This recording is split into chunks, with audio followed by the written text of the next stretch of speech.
Hey, what is up, worldwide Ween fans? It's Waylon, and welcome to the very first episode of Browncast, the greatest podcast in the world about the greatest band in the world, Ween!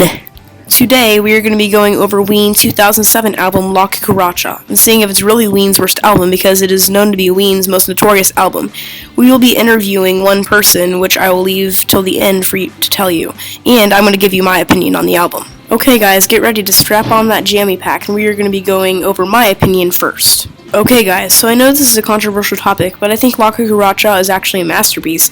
It has really good songs such as Fiesta that has a amazing horn and has like a weird glitched interruption at the end. It also has some Spanish theme to its sound. Another great song on this album is With My Own Bare Hands, and this song is very heavy. It's like the heaviest Ween has gotten since their 2003 album Quebec, probably my favorite Ween album, and it has some very offensive lyrics, so I wouldn't show it to everybody, but it is by far one of my favorite songs on the album, and I would probably give it a 10 out of 10.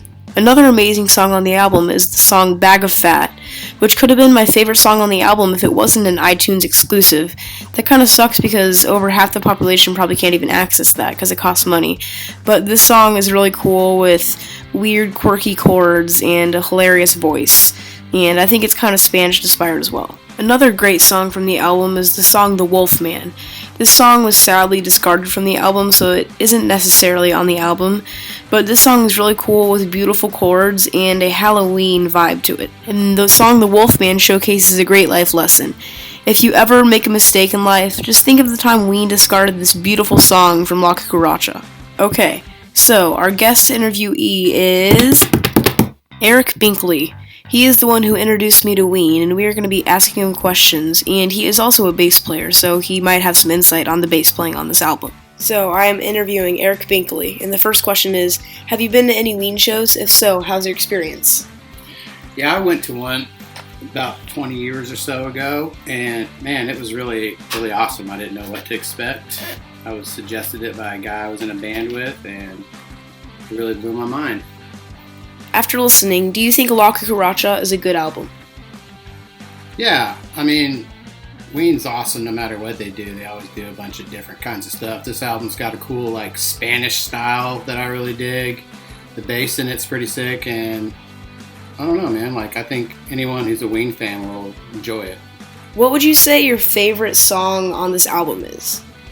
Well, I guess if I had to choose, I would go with My Own Bare Hands, just because it's pretty heavy for Ween, and for an album that's kind of chill, it sticks out to me, possibly. Also, I thought the bass work, like I said a couple times, I like that, and it stands out to me for that reason. The next question is, who is your favorite member of Ween and why? That's a tough one.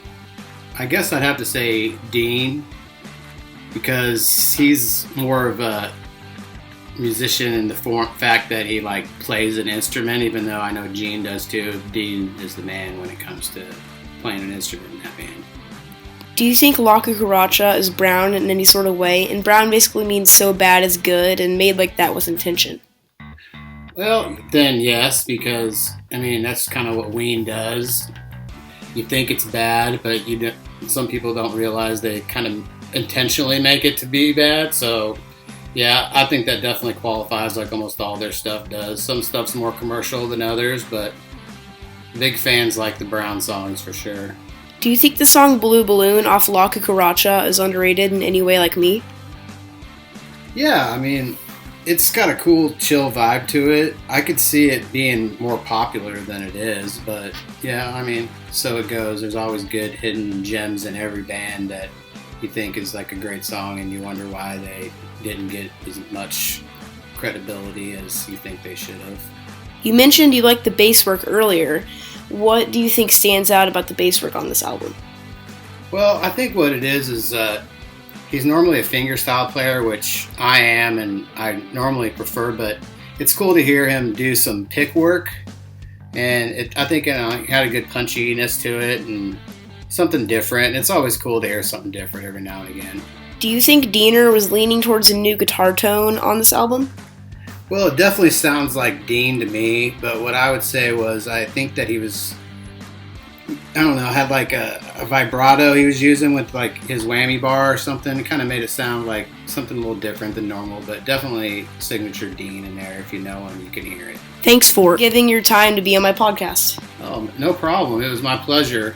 It's always fun to meet a fellow Ween fan, and all hail the Booganish. So that was it. Thank you for staying tuned. And the conclusion is that this is a great album with great instrument playing, great vocals, some great themes of the songs that we don't see in other Ween albums. And I hope you enjoyed the first episode of Browncast, the best podcast in the world about the best band in the world. Be sure to stay tuned for new episodes coming out, and be sure to follow this podcast. Goodbye. Be sure to strap off your jammy pack now, and see you later. Ciao.